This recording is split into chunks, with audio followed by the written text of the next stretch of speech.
So now we'll continue with multiprocessor models. A multiprocessor model is a model of parallel computation that builds on the RAM model of computation. That is, it generalizes the RAM. How does it do it? It turns out that the generalization can be done in three essentially different ways, resulting in three different multiprocessor models. Each of the three models has some number of processing units, so which can be greater than or equal to 2. But the models differ in the organization of their memories and in the way the processing units access the memories. So each of the three models can have any number of processing units greater than or equal to 2, and this part is the similar, but the models actually differ in the organization of their memories and in the way the processing units access those memories. The models are called the parallel random access machine, local memory machine, and modular memory machine. So there are PRAM, LMM, and MMM. Now we'll start with the parallel random access machine. The parallel random access machine is short for PRAM, and it has P processing units that are all connected to a common unbounded shared memory. So they all share the same memory here. All the processors share the same memory. Each processing unit can in one step access any location, or you can say word, in the shared memory by issuing a memory request directly to the shared memory. So any processing unit can access any location in just one step by just directly issuing a memory request to the shared memory. The PRAM model of parallel computation is idealized in several aspects. Now, the idealization is done on several aspects, which can be: first, there is no limit on the number of processing units. So the P is like there is no upper limit, but the P is finite. It is not infinite, it has to have some limit, but there is no such limitation that there can be only two models or two processing units or three processing units. It can be any number of processing units, but some number should be there. Next, also idealistic, is the assumption that the processing unit can access any location in the shared memory in one single step. So it is an idealization that it is an assumption which is quite idealistic, that any processing unit can access any memory location in just one single step. Then next we have, for words in the shared memory, it is only assumed that they are of the same size.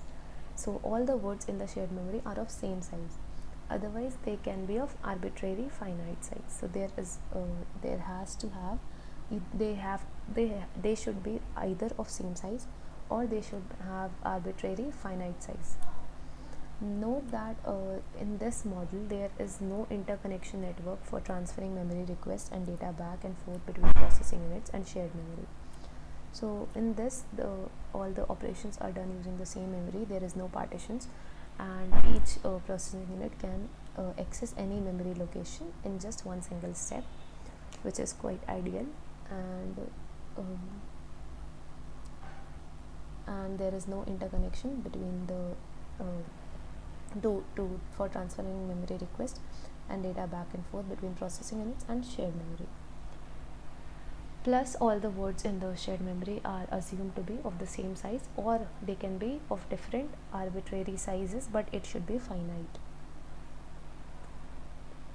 However, the assumption that any processing unit can access any memory location in one step is unrealistic. That is very unrealistic. So to see why, we actually suppose that there are two processing units, Pi and Pj, simultaneously issue instructions instructions Ii and Ij, where both instructions intend to access the same memory location. Now that is where the issue arises. How can both the processor access the same memory location? Now if that happens, there is quite a problem. So we'll start with the variants of PRAM, which were designed to overcome this problem, that no two processors should issue the request to access the same memory location simultaneously. Now, this above the issue which we just talked about led researchers to define several variations of PRAM that differ in which sorts of simultaneous accesses to the same location are allowed. So, for some locations, simultaneous access should be allowed, and for some, it should not be. Then the second was the way in which unpredictability is avoided when simultaneously accessing the same location.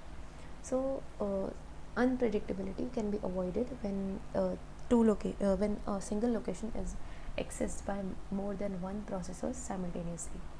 The variations were called exclusive read exclusive write PRAM, concurrent read exclusive write PRAM, concurrent read concurrent write PRAM. So in the first EREW PRAM, it was that the read will also be exclusive for one processing unit only, and the write will also be exclusive. Then for second, the read can be concurrent, that is two processors can access it can read a particular memory location at the same time, but the write should be exclusive. Then in third, both can be non-exclusive, that is both can be even reading can be done simultaneously, and even writing can be done simultaneously. So the exclusive read exclusive write PRAM was the most realistic of the three variations. The EREW PRAM model does not support simultaneous accessing to the same memory location. If such an attempt is made, the model stops executing its program. Accordingly, the implicit assumption is that programs running on EREW PRAM never issue instructions that would simultaneously access the same location. That is, any access to any memory location must be exclusive. It doesn't matter if it is a read request or write request, it should be exclusive. Then we have CREW PRAM. This model supports simultaneous reads from the same memory location but requires exclusive writes to it. Again, the burden of constructing such programs is on the algorithm designer. It is very difficult. Then we have CRCW PRAM. This is the least realistic one, and I don't think if it even solves the problem. The CRCW PRAM model allows simultaneous reads from the same memory location, simultaneous writes to the same memory location, and simultaneous reads from and writes to the same memory location. So many things can be done. However, to avoid unpredictable effects, different additional restrictions are imposed on simultaneous writes. So this yields to other versions of CRCW PRAM, which is consistent CRCW PRAM, arbitrary CRCW PRAM, and priority CRCW PRAM. There are many variations of many things. So consistent CRCW PRAM, processing units may simultaneously attempt to write to L, but it is assumed that they all need to write the same value to L. So consistent means all the processing units which will be attempting to write anything to the memory location, they have to write the same thing there. Then arbitrary CRCW PRAM, processing units may simultaneously attempt to write to L, but it is assumed that only one of them will succeed. So in this case, only one of the processing unit will succeed. Which processing unit will succeed is not predictable, so the programmer must take this into account when designing the algorithm. Then in arbitrary, it is not necessary to write the same value, but only one of them will succeed. Then we have priority CRCW PRAM. So there is actually a priority order imposed on the processing units. Example, the processing unit with the smaller index has higher priority. Processing units may simultaneously attempt to write to L, but it is assumed that only the one with the highest priority will succeed. Again, algorithm designer must foresee that and mind every possible situation during the execution. Then we also have fusion CRCW PRAM, which actually is a mixture. It is a fusion, as the name suggests.